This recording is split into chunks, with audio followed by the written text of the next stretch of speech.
For most of us, buying a home will be the biggest purchase we make in our lives, so you want to make sure you get it right. Real estate expert TJ Larsen joins us to talk about what most people are doing wrong. Hopefully everyone can learn from this. TJ, good to see you. Good to see you as well. Okay, the first mistake, not hiring an agent. I've got good news. Okay. Most people are doing this right.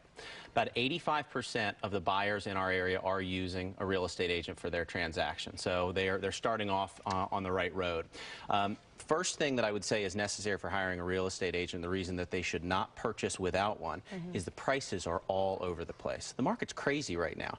There's things that are priced too low, there's things that are priced too high. There doesn't seem to be a lot of reason as to where pricing is. So you need to talk to an experienced real estate agent. We've talked about this before. Find someone experienced, find somebody who knows the neighborhood, find somebody who's got solid testimonials. They're going to be able to help you figure out what the current value is and hopefully what the future value is. Yes, I can't imagine going through that process without an agent. Really, I can't imagine. I don't just say that because you're here. I mean that. I don't think I could do it. You know, there's so much that's done, and again, we've talked about this. It's free to the buyer. Yeah. In most cases, it is paid for by the listing agent. So take advantage of that. It's a free service. Absolutely. Also, mistake number 2, you say, is not getting an inspector. It is, yeah. This, for most people, is going to be the biggest purchase of their lives.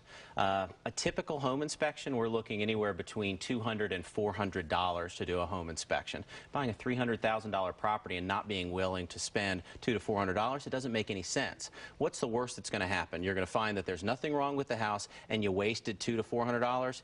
That's a small price to pay for peace of mind. Absolutely. That makes sense to me, too. Also, then the third mistake, changing your financial status before closing. Don't change anything. Don't put any more credit card debt on. Don't even pay your credit card off. Keep everything status quo. When your loan officer looks at your, looks at your book, so to speak, and looks at your credit worthiness, they want to approve you at that time, and they want that to stay, your credit approval to stay exactly the same from the time that they tried to approve you to the time that you close.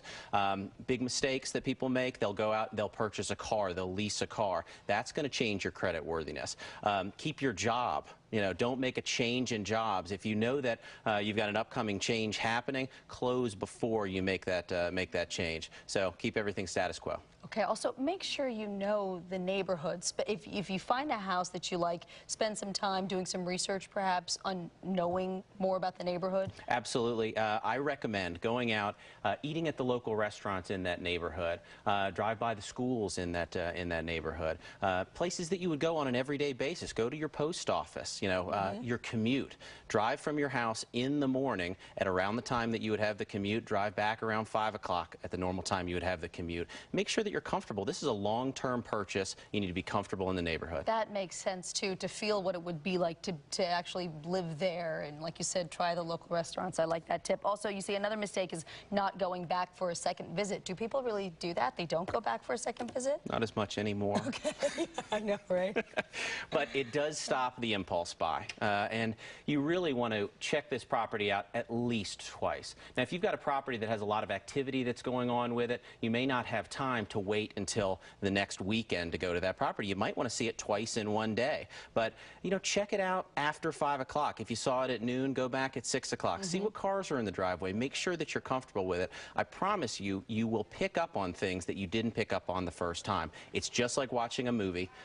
Every time you watch the movie, you see something you didn't see before. That's so true. TJ Larsen, mytownhome.com. Check out his website, mytownhome.com. Always good to see you. You as well. All right, thanks, TJ.